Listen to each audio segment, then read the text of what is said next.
Hello student, कैसे हैं आप सब। उम्मीद करता हूं आप सब अच्छे होंगे, मस्त होंगे, बेहतर होंगे, आपकी पढ़ाई बेहतर चल रही होगी। क्लास 12 फिजिक्स एनसीईआरटी में बच्चों चैप्टर 3 में आज हम जितने भी 50 ऑब्जेक्टिव यहां पर क्वेश्चन लाए हैं, इसमें बहुत सारे क्वेश्चन तो न्यूमेरिकल क्वेश्चन रहेंगे जिसे आप लोगों को करना है। कुछ बच्चे कहेंगे सर एमपी बोर्ड के लिए है कि या यूपी के लिए, सीजी के लिए, किसके लिए। तो मैं आपको बताता हूं एनसीईआरटी पैटर्न पर ये सारे प्रश्न हैं। बिहार बोर्ड, झारखंड से, जहां से भी होंगे सबके लिए हेल्पफुल है। सभी प्रश्नों को तैयार कर लेना। हाँ, कुछ बच्चों जैसे आप लोग यूपी से हो या कि एमपी से हो तो 30% कोर्स तो लेस हो चुका है, तो आप अपने हिसाब से जो टॉपिक हटा है उस टॉपिक का ऑब्जेक्टिव मत पढ़ो, कोई दिक्कत नहीं। चलिए शुरू करते हैं फटाफट। यहां पर 50 क्वेश्चन हम सॉल्व करेंगे। तो पहला क्वेश्चन देखो, आदर्श एमीटर का प्रतिरोध कितना होता है, ये आपको बताना है। शून्य होता है, बहुत कम होता है, बहुत अधिक, अनंत। आदर्श की बात कर रहा है, आदर्श। तो आदर्श का फिर बच्चों आदर्श एमीटर का होता है शून्य। यदि एमीटर का होता तो फिर शून्य नहीं होता, लेकिन आदर्श की बात कर रहा है इसलिए इसका हो जाएगा शून्य। Option number first. देखो दूसरा क्वेश्चन बिल्कुल न्यूमेरिकल है। एक तार में 1 एम्पियर धारा प्रवाहित हो रही है, धारा 1 एम्पियर है। यदि इलेक्ट्रॉन का आवेश 1.6 × 10⁻⁻19 कूलाम हो तो प्रति सेकंड तार में प्रवाहित इलेक्ट्रॉन की संख्या। मैं आपको बताता हूं प्यारे बच्चों, थोड़ा सा सॉल्व करूंगा क्योंकि यहां पे धारा कितना है, 1 एम्पियर, पहली बात, ठीक है। यानी प्यारे बच्चों, और इलेक्ट्रॉन की जो वैल्यू है 1.6 × 10⁻⁻19 कूलाम है। अब चूंकि मुझे क्या निकालना है, प्रति सेकंड तार में प्रवाहित इलेक्ट्रॉन, यानी मुझे निकालना है प्रति सेकंड नंबर ऑफ इलेक्ट्रॉन, यानी नंबर ऑफ इलेक्ट्रॉन, ये चीज मुझे निकालना है, ठीक है। ये चीज आपको पता होना चाहिए, प्रति सेकंड यानी प्रति सेकंड में नंबर ऑफ इलेक्ट्रॉन कितना है, ये चीज मुझे फाइंड करना है। ओके, चलिए शुरू करें। प्रति सेकंड नंबर ऑफ इलेक्ट्रॉन कितने निकालने हैं, तो इसके लिए फार्मूला है, धारा बराबर कितना होता है, आवेश बटा समय, है ना। और आवेश का क्वांटिमीकरण से Ne बटा कितना होता है, T होता है। ओके, कोई दिक्कत तो नहीं, Ne Q का मान Ne हो जाएगा। यदि मैं पक्षांतर कर दूं E का, तो E इधर आएगा तो I बटा E हो जाएगा बराबर N/T हो जाएगा। कोई दिक्कत तो नहीं, कोई दिक्कत तो नहीं बच्चा लोग। तो N/T कैसे निकलेगा, धारा 1 एम्पियर और इलेक्ट्रॉन 1.6 × 10⁻⁻19।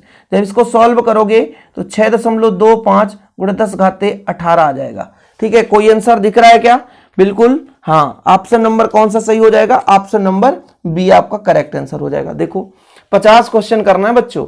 चलिए अगला क्वेश्चन देखो, एमीटर का प्रतिरोध कितना होता है। क्वेश्चन नंबर 3 है, एमीटर का प्रतिरोध कितना होता है, तो बहुत कम होता है। यदि आदर्श की बात करते तो शून्य होता है। किसी चालक का विशिष्ट प्रतिरोध बढ़ता है तापमान बढ़ाने से, अनुप्रस्थ काट का क्षेत्रफल बढ़ाने से, लंबाई घटाने से, अनुप्रस्थ काट का क्षेत्रफल घटाने से। क्या है बता सकते हो, किसी चालक का विशिष्ट प्रतिरोध किस पर निर्भर करता है, बताना है आपको। राइट आंसर क्वेश्चन नंबर आपका 4 है। तो चूंकि प्यारे बच्चों 4 नंबर का जो राइट आंसर हो जाएगा वो तापमान से, विशिष्ट प्रतिरोध ताप पर निर्भर करता है, अनुप्रस्थ काट के क्षेत्रफल पर नहीं, ना तो लंबाई पर। ओके, इसलिए ये हो जाएगा।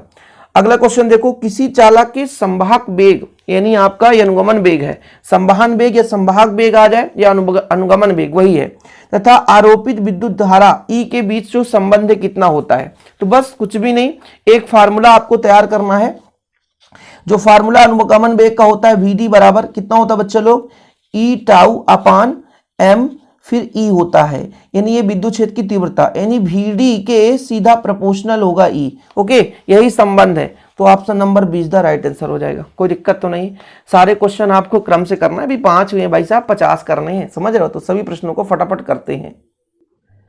अगला क्वेश्चन देखिए, तो क्वेश्चन नंबर 6 है आपका, धातु के बने किसी घनाभ की चौड़ाई और ऊंचाई बराबर है, लंबाई चौड़ाई की दुगनी है, समांतर सतहों के बीच महत्तम और लघुत्तम प्रतिरोधों का अनुपात ज्ञात कीजिए। ये आपका न्यूमेरिकल क्वेश्चन फंसा। अब यहां पर थोड़ा सा आपको समझना है। क्वेश्चन क्या कहता है, ये घनाभ है बच्चों। पहले आप घनाभ बनाओ, और घनाभ ऐसा होना चाहिए कि लंबाई ज्यादा होना चाहिए। तो एक हम घनाभ का निर्माण कर रहे हैं यहां पे, और इसकी लंबाई 2 गुनी हमने कर दी है ऑलरेडी। देखो जरा, मैं मान के चलता हूं ये इसकी, मान लीजिए ये चौड़ाई है, ये सतह इसकी चौड़ाई x है, इसकी ऊंचाई x है, तो लंबाई 2x होगी। ये सिंपल है। अब बोला समांतर सतह, आप कभी संदूक देखे होंगे, बंदूक बोल रहा हूं संदूक आप देखेंगे तो उसके पे बच्चों एक ऊपर वाला सतह दिख रहा होगा, ये आपको है ना आयतनुमा, और उसके नीचे वाला भाग ये आपको आयतनुमा दिख रहा है। तो इन दोनों के बीच का यदि प्रतिरोध मैं कह दूं R2, और एक सतह ये और एक सतह ये, दोनों एक दूसरे के समांतर हैं, तो इनके बीच प्रतिरोध R1। अब प्रतिरोध का फार्मूला होता है रो एल अपान ए। क्या होता है? रो एल अपान ए। तो R1 निकालूं तो L का मतलब होता है लंबाई, A का मतलब क्षेत्रफल। तो इस पूरे का क्षेत्रफल कितना है? इस पूरे का क्षेत्रफल आपको निकालना पड़ेगा। तो क्षेत्रफल का फार्मूला होता है, यदि दो भुजा हैं और एक आपका आयत है तो भाई उसका जो आपका क्षेत्रफल हो जाएगा तो भुजाओं का गुणनफल। तो ये एक भुजा ये हो गया, इसमें आयताकार वाले भाग की बात करूं तो भाई इसका जो क्षेत्रफल है एक्स स्क्वायर हो जाएगा रो, और ये जो इस सतह और इस सतह के बीच की दूरी है 2x। सही बात है। तो 2x अपान एक्स स्क्वायर काट दो तो कितना आएगा बच्चों लोग? यहां पर आ जाएगा 2 रो अपान एक्स। ये चीज निकल कर आया। अच्छा, मैं इसके लिए R2 के लिए निकालना चाहूं तो देखो जरा, इस पूरे सतह का क्षेत्रफल बताओ। तो एक भुजा 2x है ना, रो एल, एल का मतलब होता है दोनों सतह के बीच की दूरी, और ए का मतलब होता है क्षेत्रफल। तो इसका एक भुजा 2x है, कितना 2x है, और एक भुजा x है, x से x कट गया तो रो अपान 2x हो गया। अब दोनों का अनुपात निकालना है, यानी आप R1 बटे R2 करो, दोनों का अनुपात। तो ये देखो जरा, 2 रो अपान x है divide by rho upon 2x है। ठीक है, तो देखो जरा, x से x कट जाएगा, 2 ऊपर जाएगा, रो से रो कट जाएगा, कुल मिलाकर के आ जाएगा 4। कितना आ जाएगा? 4। हो 4 आ रहा है आंसर, बिल्कुल सही। तो option number b is the correct answer हो जाएगा। अगला क्वेश्चन देखो भाई साहब, क्वेश्चन नंबर 7 है, एक चालक में 3.2 एम्पियर की धारा प्रवाहित हो रही है। इस चालक के किसी अनुप्रस्थ काट के आर पार प्रति सेकंड कितने इलेक्ट्रॉन प्रवाहित हो रहे होंगे? बढ़िया क्वेश्चन है, इसको भी करेंगे हम। पहले आप समझो कि एक चालक है हमारे पास, ठीक है, क्या है? एक चालक है। तो चालक पे यदि मैं कहूं कि जो धारा है 1 सेकेंड में कितना बह रहा है? 3.2 एम्पियर, मतलब 3.2 कूलाम।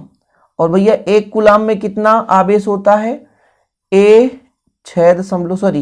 कूलाम आवेश में कितने इलेक्ट्रॉन होते हैं? 6.25 गुणे 10 घाते 18। इसका मल्टीप्लाई कर दो तो 6 त्रिक 18। ठीक है, कितना हो जाएगा आंसर? इसका मल्टीप्लाई करो आप लोग तो लगभग इसमें देखिए ऑप्शन कोई दिख रहा है, 6 त्रिक 18 है ना, और 18 के आसपास कौन सा है? 20। तो ये हो जाएगा लगभग। ठीक है, इसका मल्टीप्लाई करोगे तो ये आंसर आ जाएगा, क्योंकि 1.0 के कारण यहाँ पर 10 घाते 20 19 हो जाएगा। तो ये आंसर हो जाएगा, मल्टीप्लाई आप कर लेना। अगला क्वेश्चन देखो, वैद्युत फ्यूज के लिए क्या महत्वहीन है? मतलब जिसका महत्व नहीं होता। विशिष्ट प्रतिरोध, इसकी त्रिज्या, इसकी लंबाई, इसमें प्रवाहित धारा। महत्वहीन कौन सा है भाई साहब, बताना है आपको। तो इसका हो जाएगा लंबाई, किसी काम का नहीं है। इसके बाद अगला क्वेश्चन देखो, धातु के एक पिंड के सिरों के बीच कोई विभवांतर नहीं लगाया गया। चलिए, इसमें मुक्त इलेक्ट्रॉन का वेग होता है, मतलब कोई विभवांतर नहीं लगाया गया, इसमें कोई विभवांतर नहीं लगाया गया भाई साहब। तो वेग कितना होगा बताओ आप लोग, जब कोई विभवांतर नहीं है। अच्छे से थोड़ा सा आप लोग पढ़ो, धातु के एक पिंड के सिरों के बीच कोई विभवांतर नहीं लगाया गया तो उनके बीच मुक्त इलेक्ट्रॉनों का वेग कितना होगा? कितना हो जाएगा? तो आपका भैया जो अंडर रूट टी है इसके समानुपाती होता है। ये रूट टी है ना, टी नहीं, ये रूट टी के समानुपाती होता है। ये ऑप्शन नंबर बी इसका करेक्ट आंसर हो जाएगा। अगला क्वेश्चन देखो, किसी धात्विक चालक के ताप में वृद्धि करने पर इसका प्रतिरोध क्या होगा? यदि धात्विक चालक है उसका तापमान बढ़ाओगे तो भाई साहब उसका प्रतिरोध क्या हो जाएगा? तो तापमान बढ़ाने से प्रतिरोध हमेशा बढ़ता है। तो आंसर कौन सा हो जाएगा? Option number b. किसी धात्विक चालक का ताप बढ़ा दोगे तो उसका प्रतिरोध क्या हो जाता है? बढ़ जाता है। अगला क्वेश्चन देखो, स्वस्थ मनुष्य के शरीर का विद्युत प्रतिरोध कितना होगा? कितना खतरनाक क्वेश्चन है भाई साहब। ऐसे क्वेश्चन आप लोग तैयार करे होंगे या शायद नहीं करे होंगे। तो 50,000 ओम इसका राइट आंसर हो गया, ऑप्शन नंबर ए 50,000 ओम। फिर आ गया न्यूमेरिकल क्वेश्चन। इस चैप्टर में मैक्सिमम न्यूमेरिकल क्वेश्चन ही ऑब्जेक्टिव यहाँ पर ऐड किया गया है। चलो सॉल्व करते हैं। ठीक है, क्वेश्चन पहले आप अच्छे तरीके से इसे पढ़ें, तब आपको समझ में आएगा कि क्या सॉल्व करना है। 10 एम्पियर की धारा एक तार से 10 सेकंड तक प्रवाहित होती है। यदि तार का विभवांतर 15 वोल्ट हो तो किया गया कार्य, कार्य निकालना है। फिर बच्चों क्या निकालना है? कार्य। ठीक है, सबसे पहले मैं यहाँ पे यदि बात करूं V बराबर होता है W/T, है ना, W/T। और यदि मैं कहूं W/IT होता है, क्योंकि ये होता है W/Q के बराबर, Q बराबर IT। तो यहाँ से मैं W बराबर निकालना चाहूँ तो IT का मल्टीप्लाई करेंगे VIT। अब भी आपका कितना हो गया? वोल्ट, तो 15 वोल्ट, है ना। कितना समय? धारा 15 एम्पियर और समय नहीं, धारा भी 10 और आपके पास समय भी 10 है। तो ये टोटल मल्टीप्लाई कर दोगे तो कितना आएगा? 1500, ठीक है, जूल। कौन सा राइट आंसर हो जाएगा? ऑप्शन नंबर कौन सा सही हो जाएगा? ए, 1500 जूल हो गया। ठीक है, चलो ऐसे क्वेश्चन है, सिंपल सिंपल क्वेश्चन है। 50 प्रतिरोध के एक तार से जिसका विभवांतर 7 वोल्ट है, 20 मिनट तक धारा प्रवाहित होती है, तो उत्पन्न ऊष्मा कितना होगा? भाई साहब ऊष्मा की गणना करनी है आपको। ठीक है, बड़ा खतरनाक है, कोई दिक्कत नहीं है। यहाँ पे 13 नंबर क्वेश्चन, H बराबर होता है V²T/R। V मतलब वोल्ट, 7 है तो 7 × 7। समय कितना भैया? 20 मिनट, तो 20 मिनट का सेकेंड में बदलो तो 60 गुणे मिनट को सेकेंड बदलो तो 60 का मल्टीप्लाई कर देंगे तो कितना हो जाएगा? 1200 सेकेंड। और भाई साहब प्रतिरोध कितना है? 50। तो ये लो कितना हो जाएगा? आप लोग इसका 0 से 0 काट दो, 7 7 49 हो जाएगा, है ना। और 6 दूनी 12/5, इसको आप करना। ठीक है, और फिर बच्चों ये जो आंसर आ रहा है कैलोरी में आ रहा है, किस में? देखो जरा, कैलोरी में निकालना है। और ये जूल में आ रहा है, क्या? जूल में। इसको कैलोरी में बदलना है। तो कैलोरी में बदलने के लिए हमको क्या करना पड़ेगा जानते हैं? गुणा में 1/4.2 का, है ना, भाग करना पड़ेगा। तो आंसर कितना आएगा? 280 कैलोरी। इसको कैलकुलेट कर लेना। अब कैसे? चूंकि यदि मैं कह दूं कि 1 कैलोरी बराबर होता है 4.2 जूल। अब जूल था तो जूल को कैलोरी में बदलना, तो 1 जूल बराबर निकालो तो 1/4.2 कैलोरी। तो इसलिए हमको ऐसा करना पड़ा। तो 280 आएगा लगभग लगभग। कितना? 280 कैलोरी। तो ऑप्शन नंबर बी हो जाएगा करेक्ट आंसर। अब गुणा तो कर सकते, गुणा भाग यार। ओके, चलिए। विद्युत परिपथ के किसी बिंदु पर सभी धाराओं का बीजगणितीय योग शून्य होता है, ये आपका किरचॉफ का प्रथम नियम था। व्हीटस्टोन ब्रिज का उपयोग होता है, बताओ 15 नंबर का आंसर बताओ आप लोग कौन सा होगा? उच्च एवं अल्प प्रतिरोध के मापन के लिए, उच्च एवं अल्प प्रतिरोध दोनों के लिए, है ना। ये ऑप्शन नंबर सी हो जाएगा। फटाफट करते हैं, अगला क्वेश्चन देखते हैं। एक विद्युत परिपथ में विभवांतर मापा जाता है, किससे मापा जाता है? क्वेश्चन नंबर 16 भाई साहब बताओ। 4 ऑप्शन है तो वोल्ट से मापा जाता है। फटाफट आंसर मैं करा रहा हूं। स्थिर विभवांतर पर किसी विद्युत परिपथ का प्रतिरोध आधा कर दिया जाए। ठीक है, 17 नंबर है। आधा करेंगे तो कितना गुना हो जाएगा? तो 2 गुनी हो जाएगी। यहाँ पर 2 गुनी हो जाएगी। 17 का ऑप्शन नंबर बी। इसका भी मैं आपको आंसर बताता हूँ कैसे आएगा। देखो यहाँ पे मैं सॉल्व करके बताता हूँ। देखो जरा, H बराबर होता है बच्चे लोग, H बराबर होता है I²RT, या कि H बराबर होता है V²R/T। ये चीज आपने पढ़ा। अब क्या बोला है कि विद्युत परिपथ का प्रतिरोध आधा कर दो। इसको आधा करूंगा तो 2 ऊपर जाएगा तो 2 गुना हो जाएगा। सिंपल है और कुछ भी नहीं है, तो ये 2 गुना हो जाता है। आगे देखो, निम्न में से कौन सा पदार्थ संयोजक तार बनाने के लिए सर्वाधिक, मतलब एक प्रकार से यहाँ पर सर्वाधिक मतलब एक प्रकार से उत्पन्न तो नहीं होगा, सर्वाधिक उपयोगी है, ऐसा लिख लो आप लोग। इसको काट के, कौन सा पदार्थ संयोजक तार बनाने के लिए सर्वाधिक उपयोगी है? चलो बताओ। नाइक्रोम, टंगस्टन, तांबा, मैंगनीन।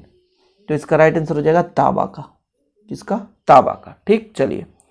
फ्यूज तार किस पदार्थ से निर्मित होता है? तांबा से, टंगस्टन, लेड, टिन, मिश्र धातु, नाइक्रोम। तो फ्यूज तार किससे बनता है? मिश्र धातु से बनता है। तो इसका राइट आंसर हो जाएगा लेड, टिन, मिश्र धातु से। ठीक, अगला देखो। 3 प्रतिरोधक जिनमें से प्रतिरोध आर है, भिन्न भिन्न तरीकों से जोड़ा जाए। इसको मतलब भिन्न भिन्न तरीके से जोड़ दें। बड़ा खतरनाक है यार, ऐसा सर कैसे कर पाएंगे? देखो, भिन्न भिन्न तरीके से जोड़ना है। यदि मैं इनको श्रेणी क्रम में जोड़ दूं, 3 को श्रेणी क्रम में जोड़ दूं, बताना जरा। तो आर आर आर, तो 3 आर हो जाएगा श्रेणी क्रम में जोड़ा तो। अच्छा, इसको मैं समांतर क्रम में जोड़ दूं, समांतर क्रम में जोड़ूं तो मतलब कितना होगा 1/r धन 1/r धन 1/r मतलब 3/r, तो परिणामी हो जाएगा r/3। तो r/3 3r और r/3 दोनों हैं, ठीक है, ये भी है और 3r ये दोनों हैं, तो कौन सा नहीं है, ठीक है। अब इसके दो कंडीशन और मैं बताता हूं आपको। जैसे मैं यदि 2 को श्रेणी क्रम में जोड़ दूं, ठीक है, 2 को श्रेणी क्रम में जोड़ दूं और एक समांतर क्रम में जोड़ूं, तो जब श्रेणी क्रम में जोड़ूंगा तो 2r हो जाएगा, ये r हो जाएगा। फिर इसको मैं 1/2r धन 1/r करूंगा, तो ये जब आएगा तो 2r हो जाएगा। और फिर बच्चों यहाँ पे 1 + 2 यानी 3/2r, जब इसको परिणामी निकालूंगा तो उल्टा हो जाएगा 2r/3, मतलब ये भी सही है। तो ऑप्शन नंबर बी जो है वो गलत हो जाएगा, ये सही नहीं होगा, ठीक है, 2r/4 नहीं हो सकता, ठीक है। ये चीज आपको भिन्न भिन्न तरीके से जोड़ना है भाई, प्रतिरोधों को भिन्न भिन्न तरीके से जोड़ना है, जोड़कर देख लो आप। अगला क्वेश्चन देखो, एक 10 ओम तार की लंबाई को खींचकर 3 गुना लंबा कर दिया जाए तो तार का प्रतिरोध कितना होगा। अब ऐसी कंडीशन में आप एक याद रखना, जब भी लंबाई को खींचकर 3 गुना 2 गुना कर दिया जाए तो r बराबर n² r करना। अब कितना गुना करना है, 3 गुना करना है, तो 3 का स्क्वायर इंटू r, 3 3 9, r कितना है 10, तो 90 हो जाएगा। कितना हो जाएगा, 90 हो जाएगा, सिंपल है, 90 ओम हो जाएगा। ऐसे क्वेश्चन में आपको ज़्यादा परेशान होने की जरूरत नहीं रहेगी। और ये 22 नंबर को आपको होमवर्क दे रहा हूँ, इसका राइट आंसर होगा सी, इसका आप लोग स्वतः करना। 22 नंबर क्वेश्चन में नहीं करा रहा हूँ, होमवर्क है आपके लिए। किरचॉफ है, ये क्या है, किरचॉफ। किरचॉफ का जो प्रथम नियम और द्वितीय नियम क्रमशः आधारित है। बताओ किरचॉफ का प्रथम और द्वितीय नियम किस पर आधारित है, आपको बताना है। एक तो आवेश संरक्षण पर आधारित है, सही है कि नहीं, बताओ जरा, ठीक है, आवेश संरक्षण और एक ऊर्जा संरक्षण। तो कौन सा राइट आंसर हो जाएगा, option number D is the correct answer. अगला देखो, तापक्रम बढ़ाने पर यदि प्रतिरोध घटता है तो वह क्या है, अतिचालक, विद्युत रोधी, अर्धचालक। तो इसका राइट आंसर हो जाएगा अर्धचालक है भाई साहब। इसका ताप यदि हम, है ना, ताप बढ़ाएं तो प्रतिरोध घटेगा। अगला देखो, एक हीटर है ना, 100 वाट 200 वोल्ट के तार के बीच में 2 टुकड़े कर समांतर क्रम में जोड़कर 200 वोल्ट विभवांतर के स्रोत से जोड़ा जाता है, कितनी शक्ति प्राप्त होगी। बड़ा खतरनाक है। अब देखो, यदि ऐसा कंडीशन हो, किसी भी हम तार को तोड़ करके, दोनों तारों का शक्ति अलग अलग है ना, यदि भाई साहब जोड़कर तोड़ करके जोड़ें, किस क्रम में जोड़ें, समांतर क्रम में जोड़ें, तो इसके लिए एक फार्मूला आप तैयार कर लेना।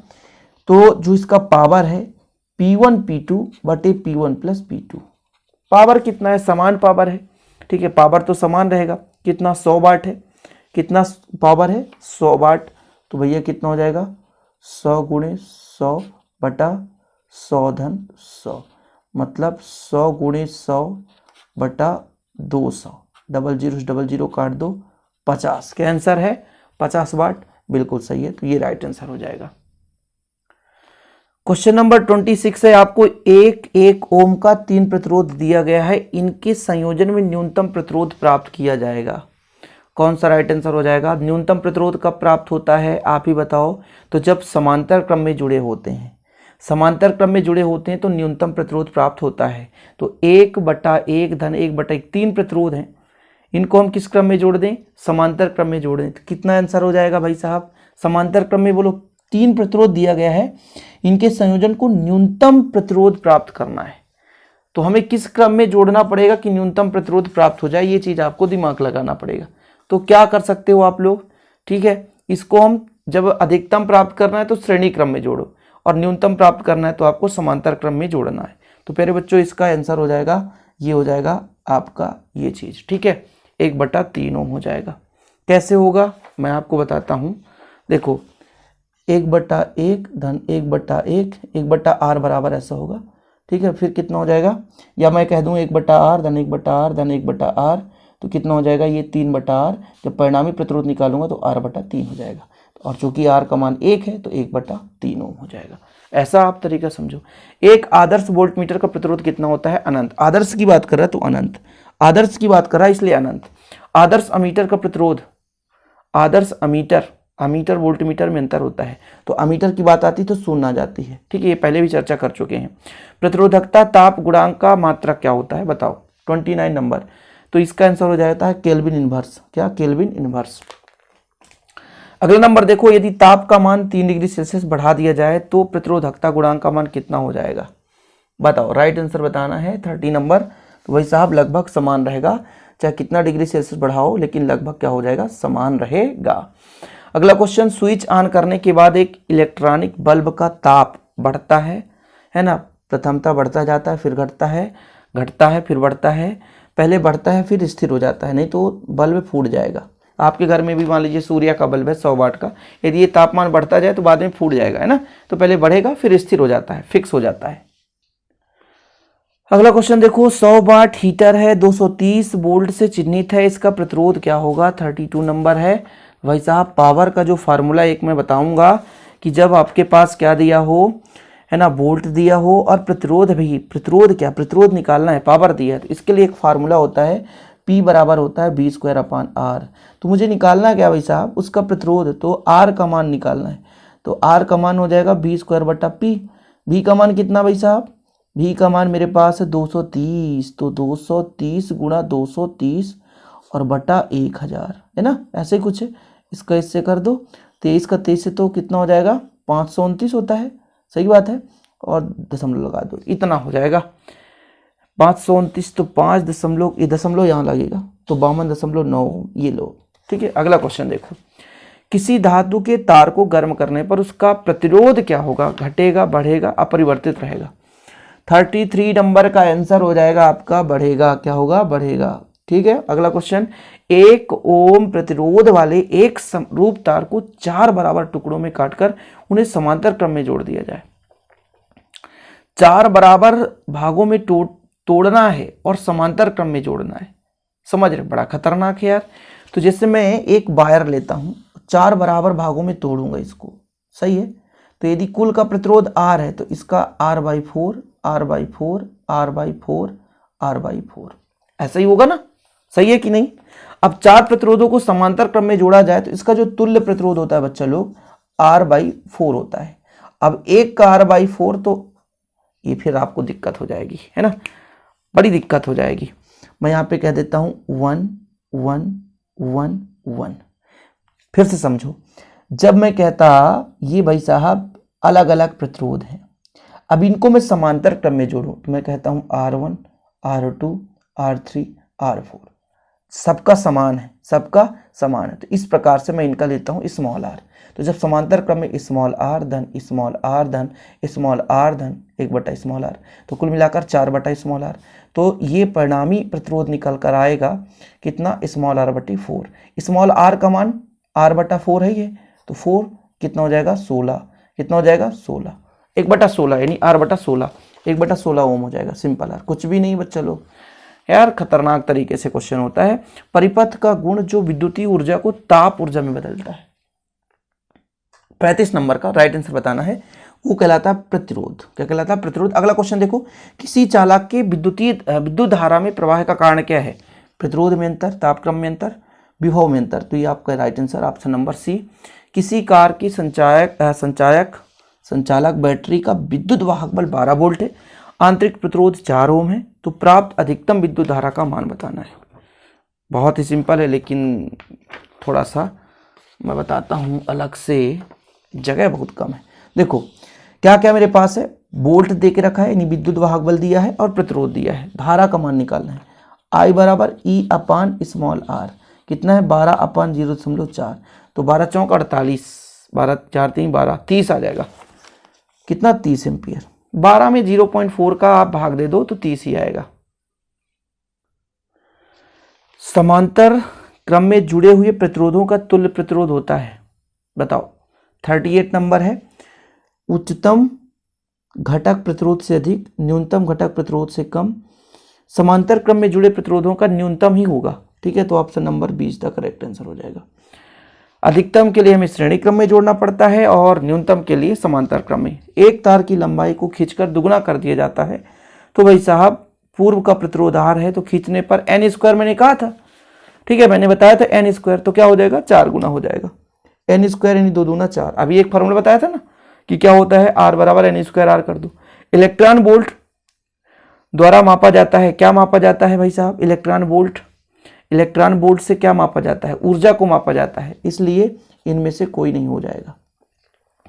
अगला क्वेश्चन देखो, ऋणावेश का प्रवाह कहां से कहां तक होता है? कहां से कहां तक होता है भाई? तो निम्न विभव से उच्च विभव की ओर ऋणावेश का प्रवाह होता है। इसके बाद अगला क्वेश्चन है, व्हीट स्टोन ब्रिज का व्यवहार किया जाता है मापने में? किसके मापने में ज्ञात किया जाता है? मतलब व्हीट स्टोन क्या निकालने के लिए किया जाता है बताओ। तो भाई साहब प्रतिरोध मापते हैं व्हीट स्टोन से और कुछ नहीं। तो इसका राइट आंसर कौन सा हो जाएगा? आपका सी, ये प्रतिरोध। ठीक है। ताप वैद्युत युग्म का एक साधन है जो रूपांतरित करता है। ताप वैद्युत युग्म का साधन है, क्या रूपांतरित करता है बताओ जरा। तो विद्युत ऊर्जा को ऊष्मीय ऊर्जा में, ताप जो है भाई साहब विद्युत ऊर्जा को बिल्कुल सही है, विद्युत ऊर्जा को ऊष्मा में बदल देता है। ताप, ताप यानी हीट, गर्मी। अगर देखो किसी चालक का विशिष्ट प्रतिरोध बढ़ता है तापमान बढ़ाने से, क्षेत्रफल बढ़ाने से, लंबाई घटाने से, अनुप्रस्थ काट का क्षेत्रफल घटाने से। तो तापमान बढ़ाने से भाई साहब, क्या? तापमान बढ़ाने से। विशिष्ट प्रतिरोध निर्भर करता है ताप पर। निम्न में से सबसे अधिक विशिष्ट चालकत्व होगा तांबा, चांदी, लोहा, एल्यूमिनियम। किसका अधिक होगा? तो इसका राइट आंसर हो जाएगा चांदी का। चालकत्व तो चांदी में सबसे ज्यादा चालकता पाई जाती है। निम्न में से किस पदार्थ के ताप में वृद्धि होने पर प्रतिरोध कम हो जाता है? 46 नंबर का राइट आंसर हो जाएगा कांस्टेंटन, ऑप्शन नंबर बी। अनओमी प्रतिरोध का उदाहरण नहीं है, कौन सा नहीं है? डायोड, कॉपर, कार्बन का प्रतिरोध कौन सा नहीं है? तो कॉपर का जो तार है वो अनओमी प्रतिरोध का उदाहरण नहीं है, ओमी प्रतिरोध का उदाहरण है। ओम का नियम है भाई साहब बताओ, 48 नंबर में ओम का नियम है, तो V समानुपाती I। ठीक है, ऑप्शन नंबर बी। और समान रूप से व्यवहार किए जाने वाला फ्यूज तार बना होता है, किसका बना होता है? किसका बना होता है? तो भाई साहब ये टीन का बना होता है, टीन के मिश्र धातु का बना होता है।